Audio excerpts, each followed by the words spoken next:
বাশার আল আসাদের শাসনের অবসানকে স্বাগত জানিয়েছে ইসরায়েল। সিরিয়ার পরবর্তী পরিস্থিতির ওপর নজর রাখছে দেশটি।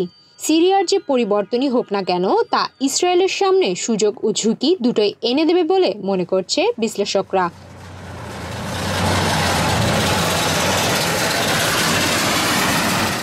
সিরিয়ার ভূখণ্ডে গত ৪৮ ঘন্টায় ৪৮০টি হামলা চালিয়েছে ইসরায়েলি বাহিনী। তারা বলছে সিরিয়ার ১৫টি নৌযান, বিমান বিধ্বংসী ব্যাটারি, অস্ত্র উৎপাদন ক্ষেত্রসহ বিভিন্ন সামরিক কাঠামোয় এসব হামলা চালানো হয়েছে। প্রেসিডেন্ট বাশার আল আসাদ সরকারের পতনের পর সিরিয়ার সামরিক সম্পদ যুদ্ধের আওতার বাইরে রাখার প্রচেষ্টার অংশ হিসেবে এসব হামলা চালানো হয়েছে বলে দাবি করছে ইসরায়েল। ইসরায়েলের পররাষ্ট্রমন্ত্রী বলছেন, আমরা স্ট্র্যাটেজিক ওয়েপন সিস্টেমের ওপর আঘাত হানতে চেয়েছি।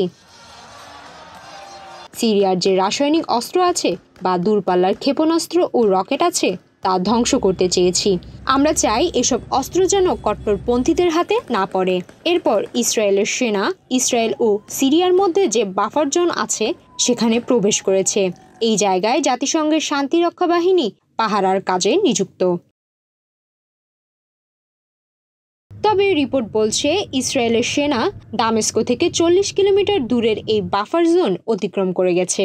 এদিকে রয়টার্সের ৩টি সূত্র জানিয়েছে ইসরায়েলের বাহিনী দক্ষিণ পশ্চিম দামেস্ক থেকে মাত্র ২৫ কিলোমিটার দূরে আছে। তবে ইসরায়েলের সেনা মুখপাত্র এটা অস্বীকার করেছেন।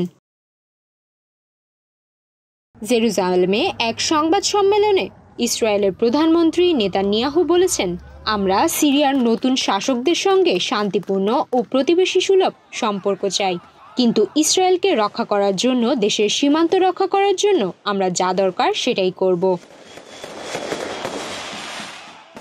সুমায়া মিতু, বাংলাদেশ প্রতিদিন।